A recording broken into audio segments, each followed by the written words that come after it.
살면서 이 찬송 정말 많이 불렀는데요. 나의 갈 길 다가도록. 이 대목을 얼마나 실감하면서 불렀나 오늘은 그 생각을 하게 됐습니다. 죽음과 십자가라는 게 늘 남의 일만 좀 같아요.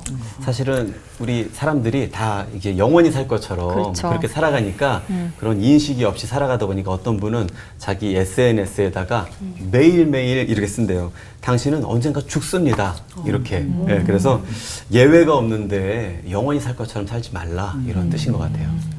아, 이게 실감할 때가 가까운 가족의 죽음이나 맞아요. 또 지인의 죽음이 이렇게 닥치면 이게 남 일도 아니고 먼 일도 아니구나라는 생각이 좀 들기도 해요. 그래서 네. 나는 어떻게 죽을까 하는 생각도 또 하게 됩니다. 그렇죠. 또 피할 수 없는 거라면 누구나 겪는 일이라면 그래 한번 생각해보자. 죽음의 장점은 뭘까 생각을 해봤더니 주님과 함께 평생 사는 거더라고요. 그런데도 어째서 왜 두려움은 가시지 않는 걸까요? 아, 저는 의문이 있어요, 저도. 왜 사람들은 잘 사는 것만큼 잘 죽는 건 열을 올리지 않을까? 아니, 이 세상이 죽음이 끝이라면 잘 죽는 문제, 이렇게 죽는 문제도 관심을 더 기울여야 되는 거 아닌가, 이런 생각이 들거든요. 네. 우리 목사님은 어떻게 생각하시나요? 이제 제가 고등부 학생 중에 혹시 여러분들 좀 아실런지 모르겠어요. 그 바보 의사 안수현이라는 친구가 있어요. 33살에 죽었어, 청년이. 그 유행성 출혈로. 근데 얼마나 그 짧은 삶을 잘 살았는지 몰라요. 그 가난한 사람, 어려운 사람, 우리 병원에서 청소해주는 아주머니에게도 깍듯이 인사하고 뭐 이래서 하여튼 그 장례식에 조문객이 4,000명이 왔어요. 그 젊은이의 죽음에. 그게 이렇게 부럽더라고요. 4,000명이 왔다는 게 그런 게 아니라 4,000명이 올 만큼 잘 살았다는 거잖아요. 그래서 그 친구 우리 그 장례식 하면서 그 얘기했어요. 전에는 내가 선생이었는데 지금은 내가 내 선생이다. 이제 그런 생각을 해요. 그래서 그런 죽음을 보면 부럽지. 에이, 저 사람 참 잘 죽었네. 그럼 어떡하겠어요, 평생 살다가. 그래서 그 마침을 끝을 잘 맺으면 참 좋겠다. 이렇게 사람들이 죽음에 대해서 이렇게 왜 직면하지 않을까. 이렇게 너무 깊은 두려움이 모든 사람들한테 있기 때문이라고 생각해요. 근데 예수 믿는 사람이라고 별반 다르지 않다고 생각하는데요. 그럼 우리는 어떻게 해야 되느냐. 이 죽음의 문제를 매번 연습할 수 있는 기회를 주시거든요. 죽을 만한 일을 되게 많이 주세요. 맞아요. 그분이 참 하드코어예요. 근데 이제 그걸 믿음이라고 하는 방식으로 살아봄으로써 진짜 죽음 앞에서 의연하게 살아낼 수 있도록 트레이닝하는 것이 우리 일상이라는 생각이 들어요. 우리의 죽음이 의미가 있으려면 나 위에 죽으신 주님의 죽음을 깊이 묵상하는 게 전제가 돼야 되는 것 같습니다. 예고편만으로도 이렇게 은혜스러운데 본편 설교는 얼마나 은혜스러울까 기대가 되거든요. 세상을 이기는 지혜 시리즈 오늘 마지막 편입니다. 삶과 죽음을 능히 이길 지혜를 배워볼 텐데요. 김동호 목사님부터 시작해 주시겠습니다.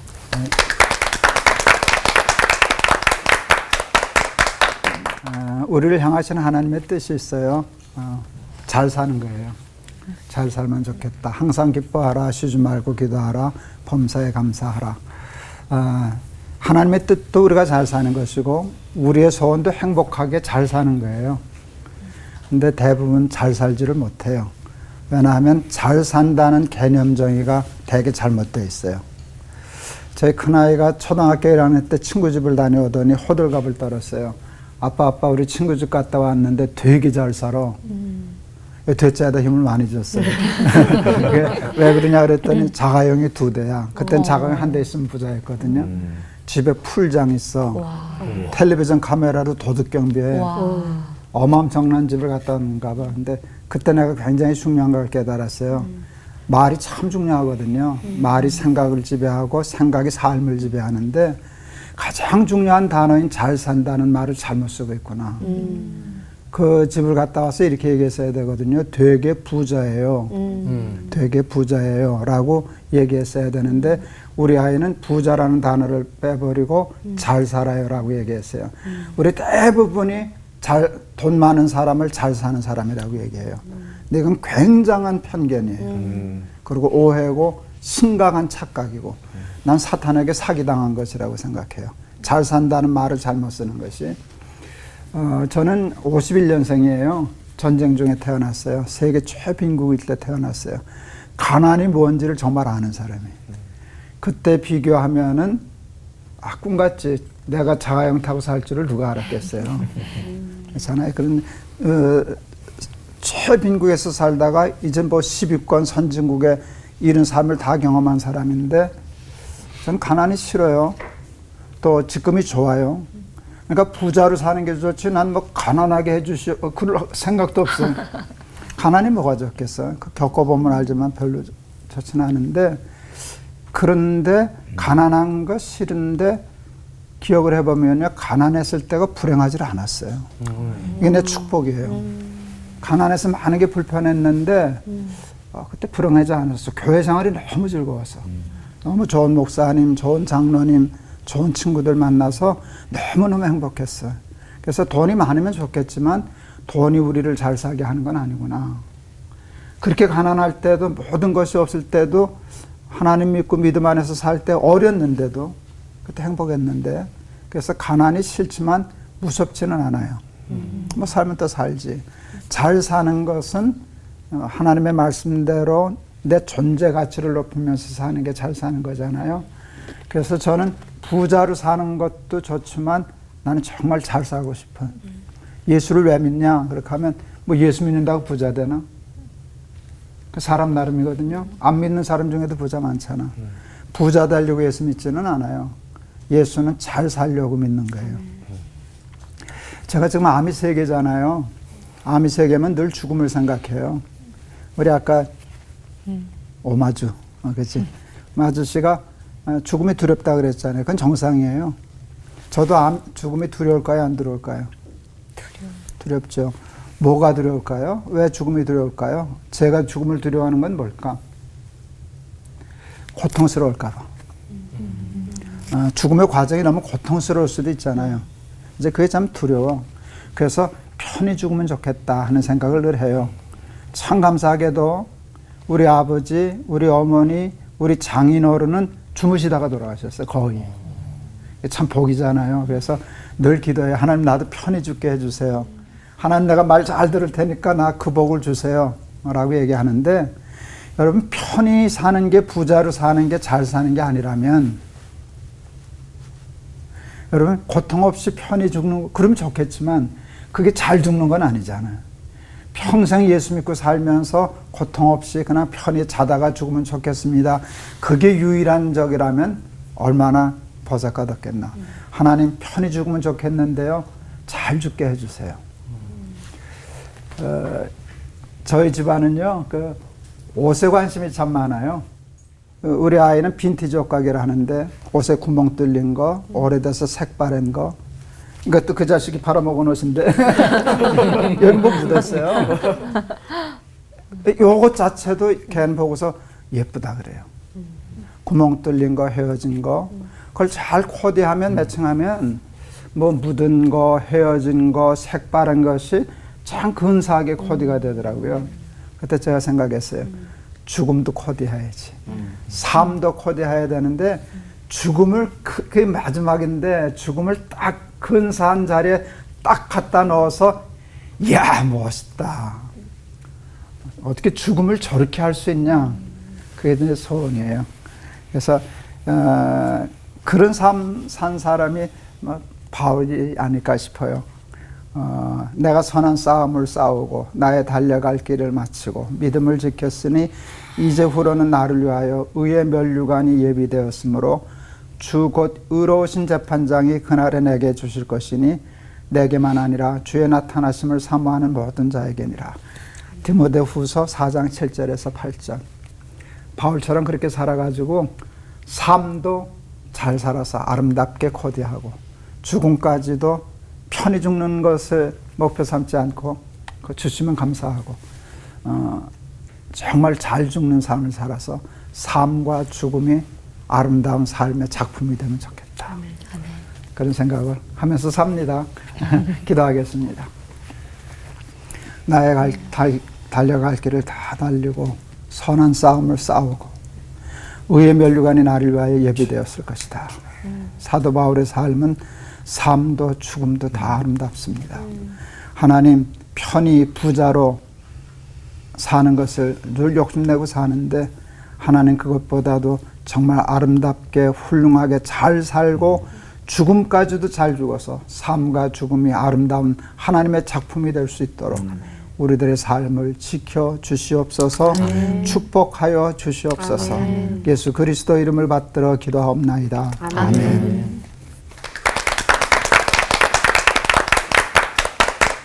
뭐 수도권에서는 어떻게 하는지 잘 모르겠는데요. 제가 자랐던 동네에서는 싸움을 하면 꼭 하는 말이 있었습니다. 너 죽는다. 너 죽을래? 군대 가도 고참이 죽을래 그러고. 근데 이제 그게 사라질 줄 알았거든요. 사는 순간마다 이 죽음이라고 하는 단어, 그러니까 자꾸 이렇게 떠오르고 겹쳐요. 왜냐하면 성경으로 보자면 아담의 범죄 이후로 하나님 주신 징벌, 이 죽음이라는 것을 벗어날 수 있는 존재는 아무도 없단 말이에요. 근데 하나님이 우리가 이 땅을 살아가는 수많은 시간들 속에 믿음의 사람들도 마찬가지고 그 죽음과 죽을 것 같은 찰나와 순간들을 통해서 하나님 남겨주시는 게 있다고 생각해요. 예를 들면 이런 거예요. 아브라함과 사라가 아브라함의 나이 85세 때까지 자녀가 없었단 말이에요. 99세까지 없었죠. 생물학적으로 끝난 거예요. 근데 하나님이 천사 3명을 이렇게 보냈어요. 근데 천사가 그렇게 멋있게 오진 않았을 것 같아요. 왜냐하면 나그네처럼 보였으니까. 너무 때깔 좋으면 먹을 거 주고 싶었겠어요? 그 천사가 또 이렇게 거지 같았겠죠. 거지 같은 놈이 와가지고는 내년에 아들을 안고 있을 거다. 참 거지 같은 얘기지 않습니까? 근데 아브라함은 반응을 별로 안 합니다. 제가 볼 때는 잘 안 들렸던 것 같아요. 근데 사라가 듣고 너무 기가 막힌 거예요. 내가 애를 갖는다고? 야, 내가 몸에 소망이 끊어진 걸 이미 알았을 텐데. 성경은 그 사건을 죽음과 부활이라고 하는 모티브를 가지고 오거든요. 그리고 나중에 이삭을 하나님이 지시하는 산으로 바치라 그럴 때 아브라함이 진짜 잡을 것처럼 그렇게 하잖아요. 정말 사실은 성경은 뭐라고 말하냐면 아브라함이 아들을 바쳤다고 얘기를 해요. 그 이미 죽음의 사건이었고 수풀에 걸려있던 양 한 마리가 부활의 사건으로 등장합니다. 이스라엘 앞에 놓여있던 홍해가 그랬고 요단강이 그랬고 다니엘 세 친구는 어땠을까 이 생각을 해봤어요. 3명이 믿음이 다 좋았을까. 조금 이렇게 만화 같은 상상을 하자면 3명 중에 1명이 좀 믿음이 좋고 1명은 그냥 따라가고 1명은 그러고 싶지 않은데 야 이거 엎드려야 되냐? 갈등 엄청 있었을 것 같아요. 근데 넘어왔는데 나중에 성경을 보면요 갈대아 사람들이 열받죠. 갈대아라고 하는 건 이 바벨론 원주민들을 얘기하거든요. 어디서 굴러온 놈들이 갑자기 지방 장관을 맡으니까 얼마나 열받아요. 느부갓네살 왕 이렇게 하면 안 되는데 꼬다 바른 거죠. 야 새놈이 절을 하지 않았습니다. 그래서 생각해 봤거든요. 진심으로 절을 하면 누가 엎어졌는지 섰는지 누가 알아요. 보려고 한 거죠. 한 번 더 기회를 줬어요. 야, 그런데 옆에 이제 풀무불은 타오르고 있고 그때 마음이 어땠을까? 근데 이제 그 중에 믿음의 사람들이 이렇게 얘기하잖아요. 왕이 이 말을 하거든요. 느부갓네살이 내가 너네들을 죽게 만들 건데 너네들이 믿는 신이 그 죽음에서 너희를 구원할 수 있을 것 같니? 그런데 그것에 대해서는 왕이여 내가 두말할 것이 없습니다. 하나님께서 능히 그 죽음에서 우리를 구원하실 뿐만 아니라 그리하지 아니하신다 할지라도 우리는 하나님을 신뢰합니다. 도대체 뭐가 이 사람들에게 그렇게 살게 했을까? 우리가 수많은 일들을 통해서 경험하는 게 있어요. 세상에 죽고 싶지 않은 이유는 여기에 자꾸 무게중심을 두고 소망을 두기 때문이죠. 근데 우리가 살아가면 살아갈수록 이 땅이 소망이 없다는 것을 끊임없이 깨닫는 거예요. 하지만 우리가 살아가야 될 이유는 하늘의 영원한 소망을 여기에 맛보게 하는 게 우리의 부르심이걸랑요. 근데 이제 그 진정한 영광을 향해서 갈 수 있는 그 과정으로 우리에게 주어지는 모든 삶의 순간, 마치 하루라고 하는 시간이 아침으로 밤으로 끝나는 것처럼 우리는 생명과 죽음 그리고 부활이라고 하는 것을 데자뷰하듯이 끊임없이 연습하고 살아가는 거거든요. 그러니까 오늘 이 하루가 지나고 난 하나님 앞에 이 죽음과 부활이라고 하는 것 속에서 무엇을 살아가는가? 죽음이 방점이 있는 것이 아니라 부활의 방점이 있듯이 우린 죽음을 넘어가는 자들이거든요. 바울이 이 고린도전서에 보면 되게 멋진 말 합니다. 사망을 향해서 너 죽을래? 늘 우리를 괴롭히는 사망을 향해서 야 이게 좀 삐딱해야 재밌거든 이거. 너무 이렇게 좀 이렇게 교수님처럼 하면 안 돼요. 조금 이렇게 좀 삐딱해야 돼요. 나 같은 놈이어야 돼요. 야 니까짓 게 하는 게 뭐냐? 너 정신 똑바로 차려. 우리 죽인다고 끝날 것 같지? 너 모르는 게 하나 있어. 우리가 죽잖아? 그러면 우리는 썩어질 몸을 벗어. 그리고 영원히 썩지 않을 그 몸을 입게 되는 거야. 네가 모르는 게 있어. 우리는 부활을 사는 사람들이야. 그랬기 때문에 믿음의 선조들이 그렇게 살 수 있었나 봐요. 저는 저희 할아버지 할머니의 죽으심이 저한테 너무 큰 것을 남겨줬어요. 영원한 하나님 나라의 기쁨이 있다는 사실을 깨닫게 준 거예요. 근데 사실 우리 성도들이 하나님의 사람들이 우리 자녀들에게 다음 세대에게 남겨줘야 될 게 부활이 있다는 것을 몸으로 증명하는 거예요.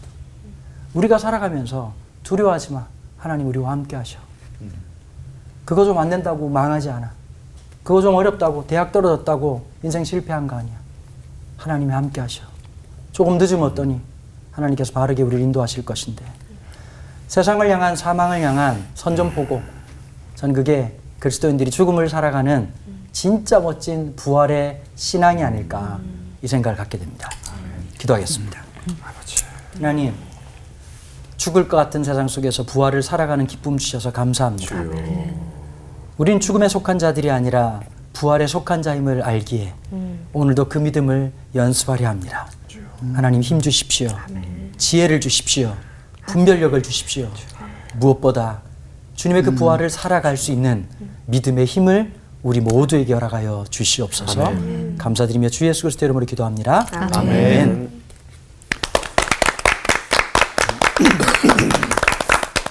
예수님이 골고다 십자가로 올라가셔서 십자가에 못 박히십니다. 예수님의 왼편과 오른편에 두 강도도 못 박히지요. 마태복음 27장 44절에 따르면 이들은 강도입니다. 아마 남의 돈을 뺏었거나 사람을 죽였던 것 같습니다. 옷이 벗겨지고 살이 찢어지고 피가 흐르고 있습니다. 그리고 그런 예수님을 향해 많은 사람들이 욕하고 조소하고 비웃습니다. 보통 사람 같으면 공포와 그리고 자기를 고통과 모멸로 몰아넣는 사람들을 향해서 저주했을 겁니다. 그런데 예수님께서 그 순간 기도하시더라는 겁니다. 마지막 죽음의 순간에서 용서하시더라는 겁니다. 34절입니다. 예수께서 이르시되 아버지여 저들을 사하여 주옵소서 자기들이 하는 것을 알지 못하나이다. 그 순간 한 강도가 화가 납니다. 오른편입니까? 왼편입니까? 모릅니다. 어쨌든 한 강도가 기가 막히면서 화를 냈습니다. 극한 고통의 순간 속에서 예수님의 모습이 이해가 안 됐고 바보처럼 당하는 모습이 화가 났던 것입니다. 그래서 한 강도가 예수님을 비방하고 욕하며 꾸짖었습니다. 네가 그리스도가 아니냐? 지금 너와 우리를 구원하라. 39절입니다. 달리는 학자 중 하나는 비방하여 이르되 내가 그리스도가 아니냐? 너와 우리를 구원하라. 누가복음을 보면 오늘 본문에서는 한 사람만 욕을 했습니다. 그러나 사실 복음서 전체를 보면 그렇지 않습니다. 생략된 부분이 있습니다. 두 강도 모두 욕을 했습니다. 마태복음 27장 44절 못 박힌 강도들도 같이 욕하더라. 마가복음 15장 32절 십자가에 못 박힌 자들도 예수를 욕하더라. 상황을 정리해 보겠습니다. 십자가에 달리신 예수님이 죽음 앞에서 하나님의 뜻을 성취하시고 사람들을 용서하십니다. 두 강도 모두 다 너무 기가 막히는 겁니다. 이해가 안 되는 거죠. 그래서 둘 다 복음서의 말씀처럼 욕을 했습니다. 그래도 예수님은 계속 기도하시며 용서를 구하십니다. 그런데 그 순간 한편의 강도가 깨달은 겁니다. 무엇인가 깨달았습니다. 아, 이분이 보통 분이 아니구나. 죽음의 고통 속에서 하나님의 뜻을 생각하고 용서를 구하는 이분을 보면서 깨달은 겁니다. 그러면서 진짜 용서를 베푸시고 사람들을 사랑하시는 예수님 앞에 자기의 마음을 모으고 그분을 봅니다. 그리고는 예수님을 비방하는 다른 편의 한 강도를 오히려 꾸짖기 시작했습니다. 40절 41절 하나는 그 사람을 꾸짖어 이르되 네가 동일한 죄를 받고서도 하나님을 두려워하지 아니하느냐.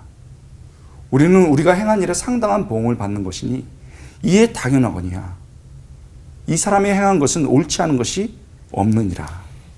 그리고 완벽하지 않지만 마지막 죽음의 순간 앞에 순수하고 간절한 마음으로 예수님께 구합니다.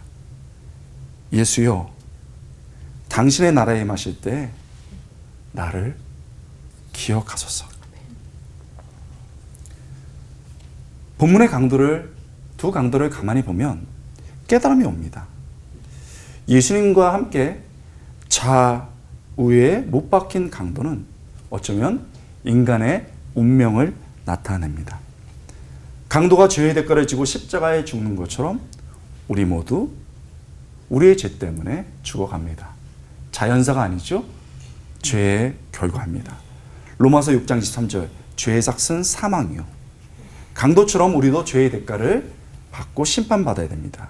히브리서 9장 27절 말씀 한 번 죽는 것은 사람에게 정해진 것이요 그 후에는 심판이 있으리니 예수님이 아니라 예수님의 그 자리에 우리가 있었어야 합니다.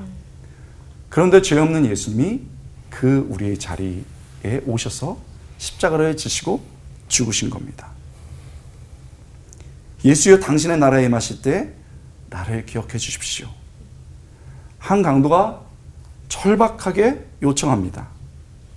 그러자 너무도 큰 고통 속에 계셨던 예수님이 고개조차 가누게 어려졌던 예수님이 그를 바라보십니다. 그리고 그의 영혼을 받아주십니다. 43절 예수께서 이르시되 내가 진실로 내게 이르노니 오늘 내가 나와 함께 낙원에 있으리라. 그의 부끄러운 인생, 죄된 인생은 예수님과 함께하는 인생이 됐습니다. 여러분, 우리 모두 죄인입니다. 우리가 죽어가는 것은 나이 때문이 아니고 우리의 죄 때문에 죽어가는 겁니다. 죄로 죽어가는 강도와 다르지 않습니다. 그런 강도의 삶, 죄의 삶이 바뀌는 것은 우리의 힘으로 가는 게 하지 않습니다. 우리의 자리에 기꺼이 들어오셔서 우리 위해 죽으시고 피와 물을 쏟으며 죽어가신 그 예수님을 보면서 우리는 한편의 강도처럼 그분을 욕하고 죽을 수도 있습니다.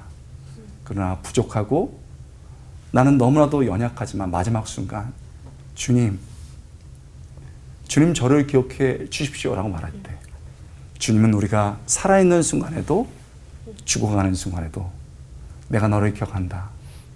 나와 함께 하시며 우리를 안고 네가 나와 함께 낙원에 갈 것이다. 그때 우리의 죽음은 의미가 되고 부활이 될 것입니다. 기도하겠습니다. 하나님, 죽음 두려워요. 그리고 고통을 피하고 싶습니다. 그러나 그 자리에 우리 주님이 계셨고 우리 위해 죽으시고 우리를 죽음에서 생명으로 이끄십니다. 믿음으로 두려워도 힘들어도 죽음을 이기고 당당하게 살아가게 하시고 하나님 죽음 앞에서 우리 주님을 자랑하고 부활하는 인생 되게 하여 주시옵소서. 감사드리고 예수님의 이름으로 간절히 기도드리옵나이다. 아멘.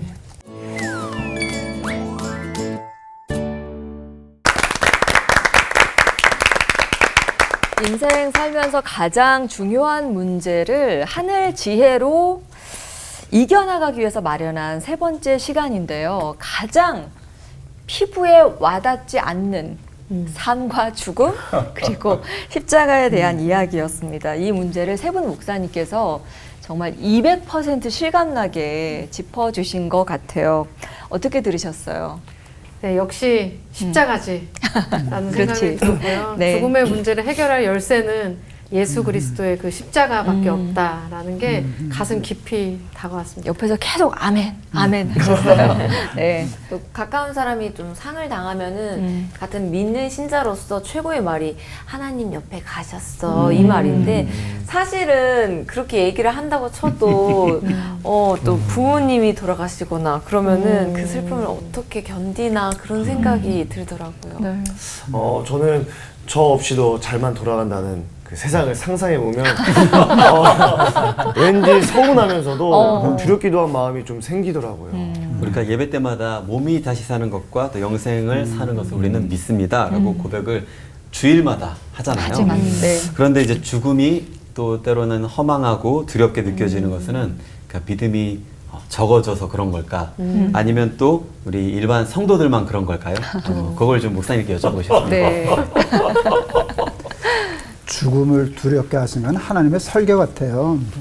죽음이 두렵지 않으면 사람들은 웬만한 고난이 있을 때 다 죽을 거예요. 이제 절벽에 가면은 다리가 떨리고 무섭잖아요. 그 하나님의 설계라고. 죽음을 두렵게 하신 것이 삶을 지키게 하는 하나님의 지혜예요. 그 죽음이 두렵지 않으면 우리 다 죽었을 거예요. 벌써 죽었지. 웬만하면 힘들면 아예 안 살아 하고 말지.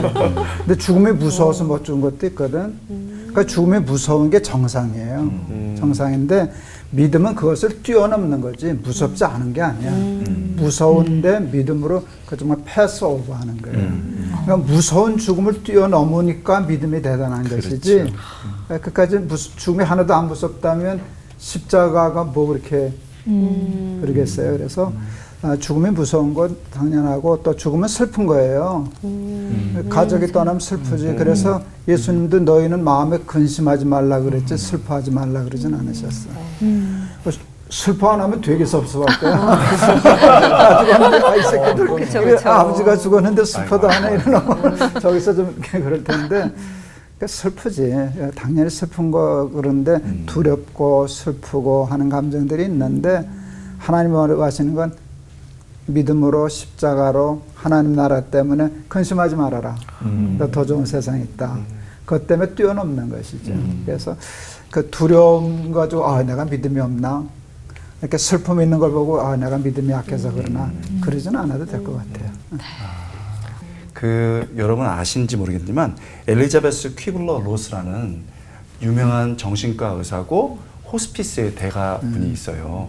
이분이 어렸을 때 아버지 친구가 나무에 떨어져서 죽어가는 거예요. 그때 아버지가 데리고 갔어요.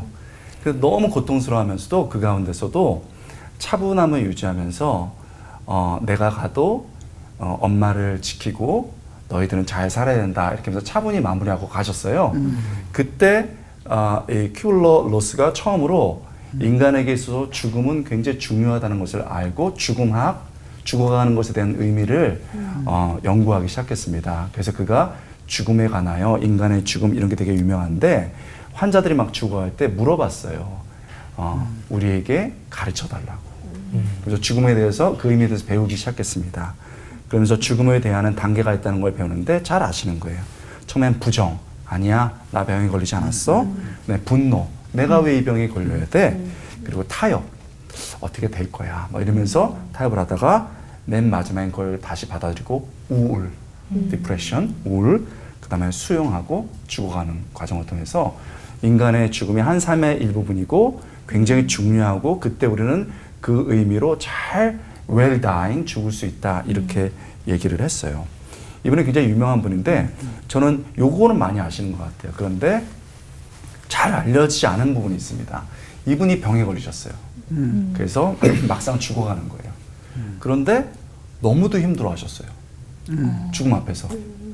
그래서 그 제자들이 아니 선생님 선생님이 죽음에 대해서 그렇게 많이 강조하셨고 죽음은 아름다운 삶의 다른 편이다 이렇게 얘기하셨는데 왜 그렇게 죽음을 두려워하십니까? 왜 이렇게 힘들어 하십니까? 그랬더니 가만히 계시다가 그건 남의 죽음이었고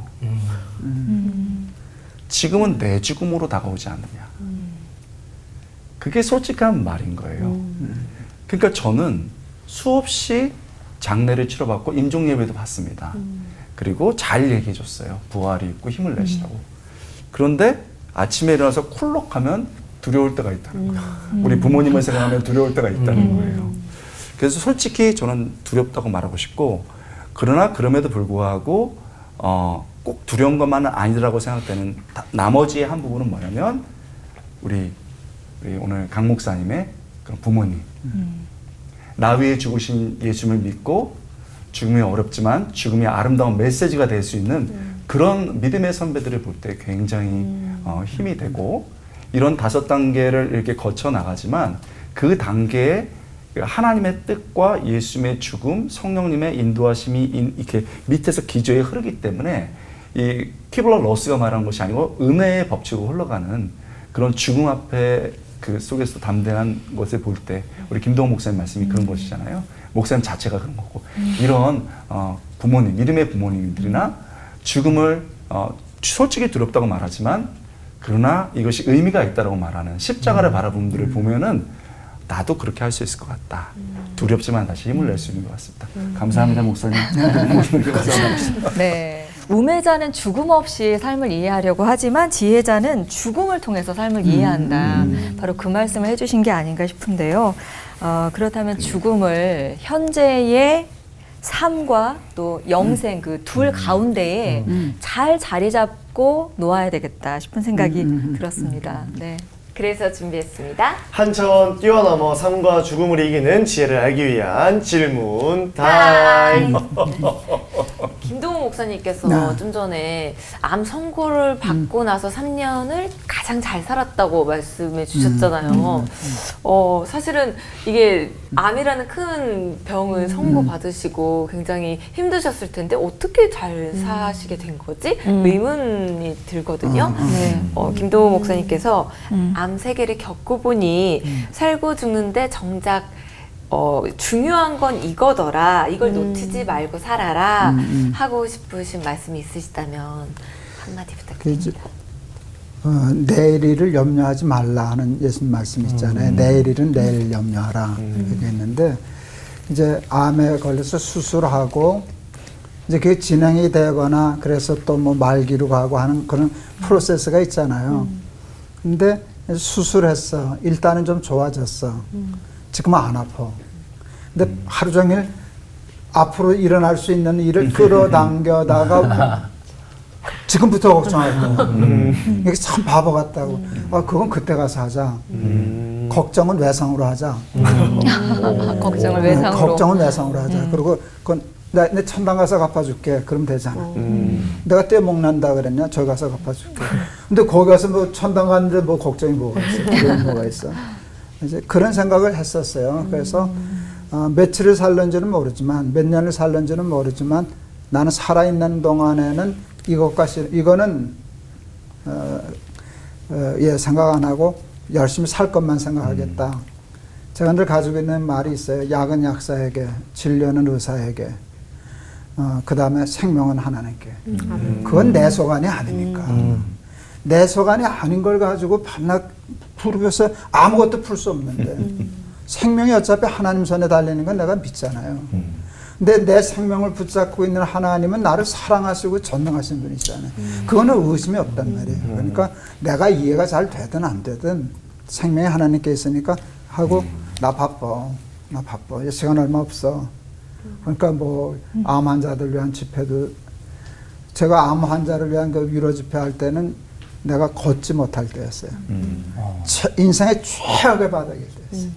근데 그때도 하더라고. 제가 첫날 집회 때 40분 설교를 했어요. 실려갔었는데 걷지도 못하고. 우리 아내가 당신 천상 목사네. 길기 근데 그래서 살았어요. 그래서 그게 믿음이지 뭐. 평생. 제가 이제 조금 이렇게 두려움이 왜 없었겠어요. 그런데 화딱지가 나더라고요. 평생 설교하고 살았는데. 그 일본 말이지. 가오가 없잖아. 가오가 죽잖아.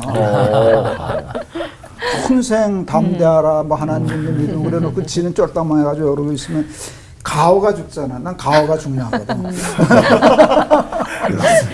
가오가 중요하거든. 그래서 내가 암에 걸렸지 가오가 없냐?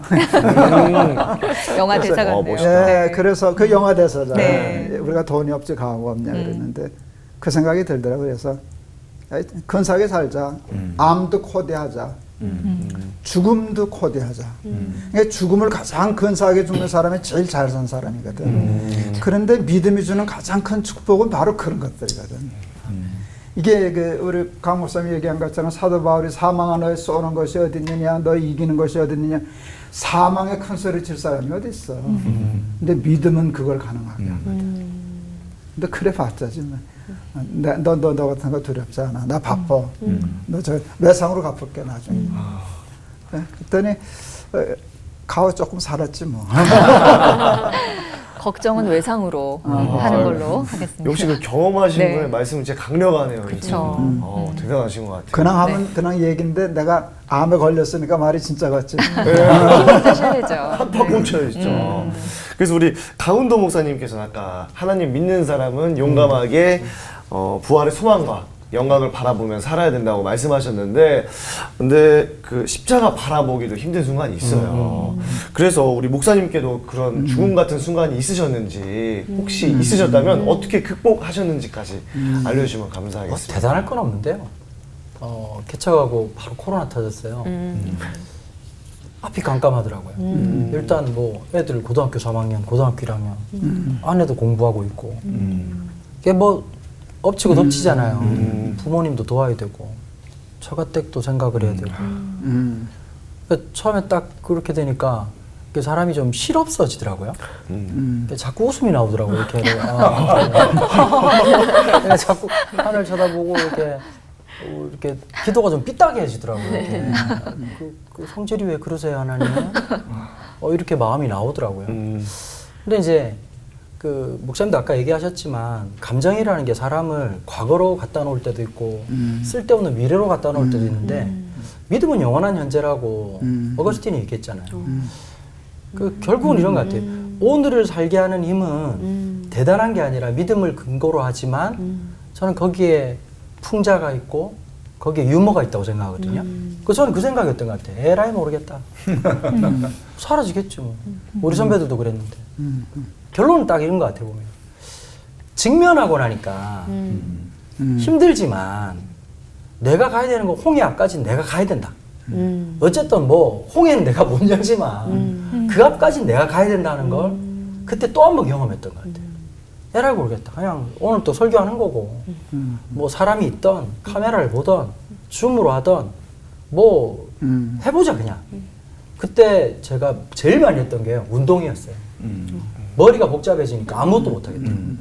그 진짜 힘들면 강추드립니다. 진짜 이거 그 개그품 물 때까지 한 40분 이렇게 운동하면요 주님이 보여요. 진짜 주님이 딱 보이고 염려보다 숨이 더 차오르요. 진짜 저는 운동하라고 말씀드려요. 그러니까 늘 앉아서 고민하고 우울증 빠지는 분들은 걸으세요. 몸을 트레이닝하세요. 그리고 딱 진리 하나 묻자. 주님이 나와 함께 하신다. 대단한 진리 아니고 엄청난 진리가 아니라 그래도 주님이 나와 함께 하신다. 그래도 주님이 함께 하신다. 그게 오늘 나를 살게 하지. 아주 사변적이고 골치 아픈 생각들이 절대로 오늘을 못 살게 하는 것 같아요. 그래서 사실 제 생각 중에 되게 중요한 게 에라이 모르겠다. 그래도 알아보는 거지. 단순한 그 믿음은 단순성인 것 같아요. 그걸로 한순간 한순간 버텨올 수 있었던 것 같아요. 네. 우리 삶의 위기와 고통들은 여전하겠지만 또 십자가를 붙든 삶은 분명히 또 다른 삶을 이 세상에 남기지 않을까 싶습니다. 그런 말 많이 하잖아요. 죽지 못해 산다. 그냥 죽는 게 낫지. 뭐뭐 해서 죽겠어. 이런 말 많이 하는데 목사님들 주변에 이 사람 참 잘 살다, 잘 갔다 하는 그런 어떤 예시가 있으시면 좀 알려주시면 저희가 좀 배우고 싶어요. 그 우리 교회 권사님인데 저보다 한 살 아래인 권사님인데 몇 년 전에 이제 암투병하다 돌아가셨어요. 굉장히 유명한 텔레비전 요리 강사셨어요.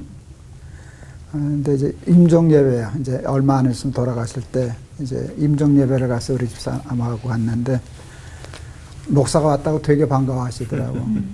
근데 죽음 앞에서 농담을 하시더라고. 목사님 그래요.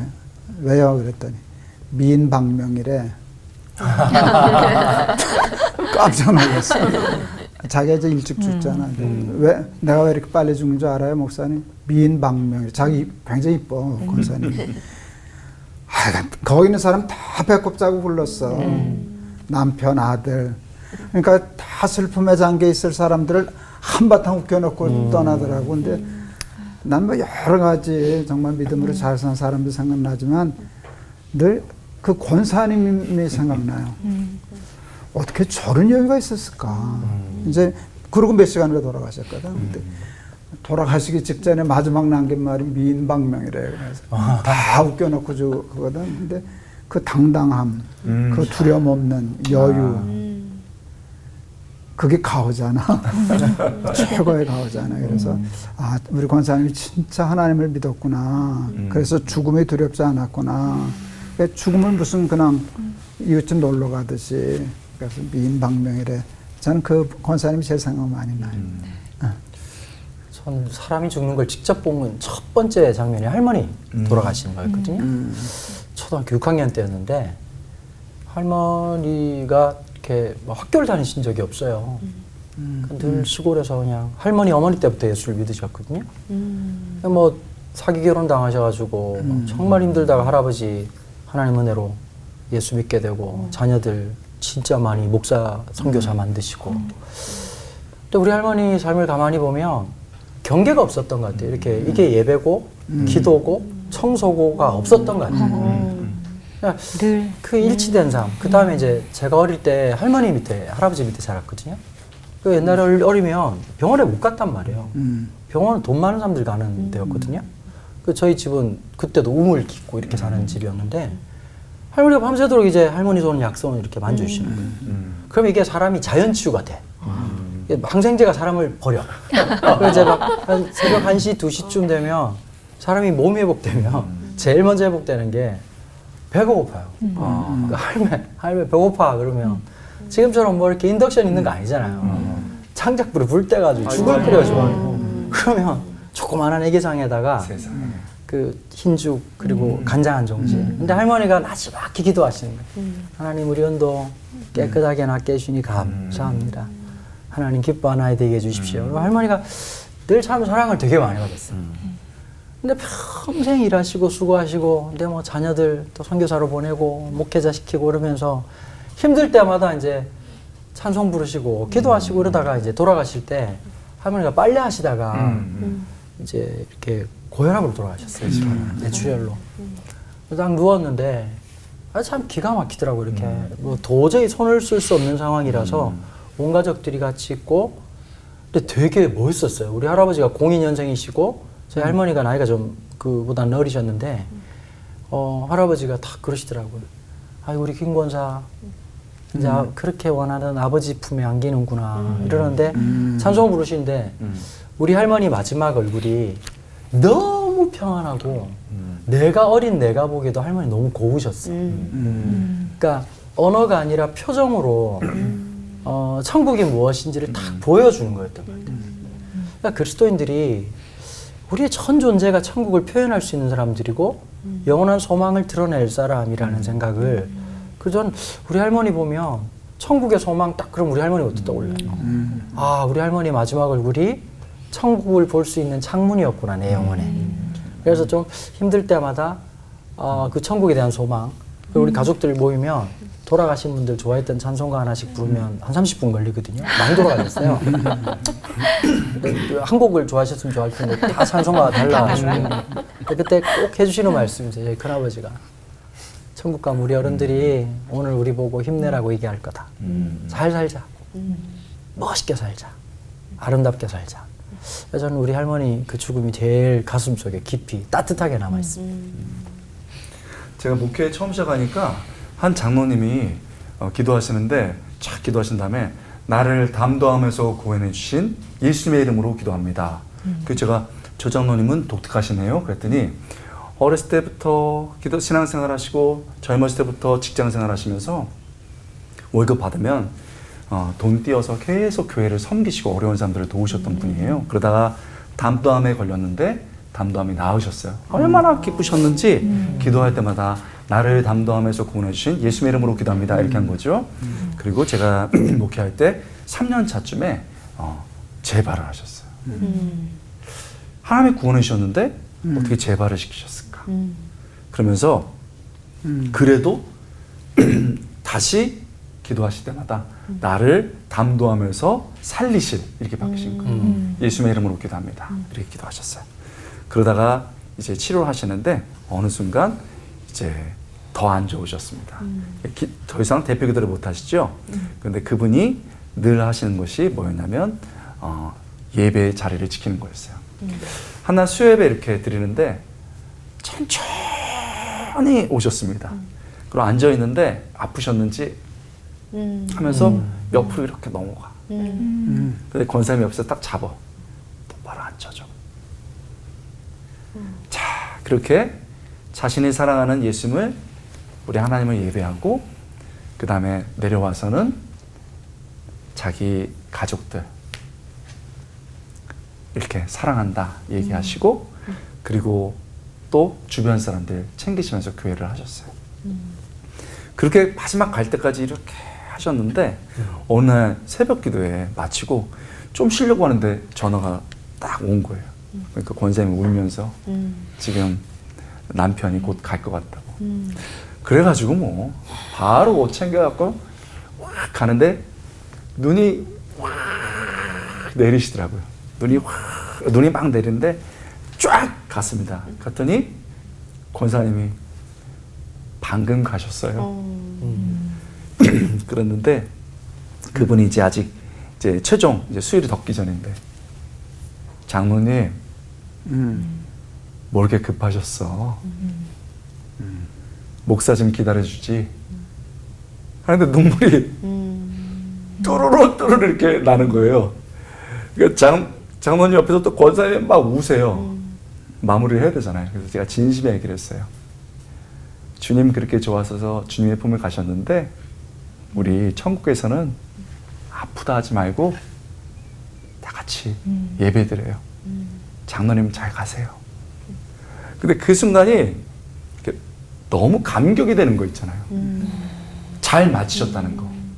그 마지막까지 정말 깨끗하게 사셨다가 갔다는 거. 그때 제가 안 거예요. 주님을 향한 사랑이 정말 산 삶 속에서 죽음이 딱 올 때 죽음이 이게 의미가 될 수 있고 죽음이 가장 강력한 메시지가 될 수 있더라고요. 죽음이 가장 강력한 메시지가. 장로님 보고 싶습니다. 살아도 주를 위해 살고 죽어도 주를 위해 죽고 그 삶이 가장 아름다운 삶이 아닌가라는 생각이 들었는데요. 그 사실을 잊지 않고 새기면서 삶도 죽음처럼 또 죽음도 삶처럼 경계 없이 좀 살아가고 싶다 그런 생각이 좀 들었습니다. 오늘 받은 은혜가 너무 많아서 한마디로 정리하기가 좀 어려울 것 같지만 김동욱 목사님부터 삶과 죽음 그리고 십자가는 한마디로 뭐다? 십자가를 놓고 보면 삶이 죽음이고 죽음이 또 삶이잖아요. 죽음을 삶으로 만들 수 있는 건 십자가밖에 없거든요. 그래서 십자가는 죽음도 삶이고 삶도 삶이다. 죽음과 십자가 그리고 죽음과 삶 그게 그리스도인의 능력 내가 살아가야 될 참된 능력이라고 생각합니다. 삶, 죽음, 십자가는 세 가지 다양한 물감 같아요. 그것으로 하나님의 은혜를 그릴 수 있는 것 같아요. 네. 자, 우리 올포원 가족분들은 어떤 은혜 받으셨을까요? 네, 가오다. 멋있다. 네. 저는 철로 역정이다. 네. 긴 여정의 끝으로 이제 마침내 집으로 들어간다. 네. 삶과 죽음 그리고 십자가는 한마디로 여행이다. 그렇게 두려워할 필요도 없다. 좋다. 내 인생의 활용점정이다. 네. 자, 죽음의 문제도 사는 것처럼 힘차고 당차게 영원을 바라보면서 오늘 끝인사 마칠 수 있을 것 같습니다. 영생이 있는데 뭘 걱정해. 사나 죽으나 주님만 계시면 하나 되는 시간 올포원.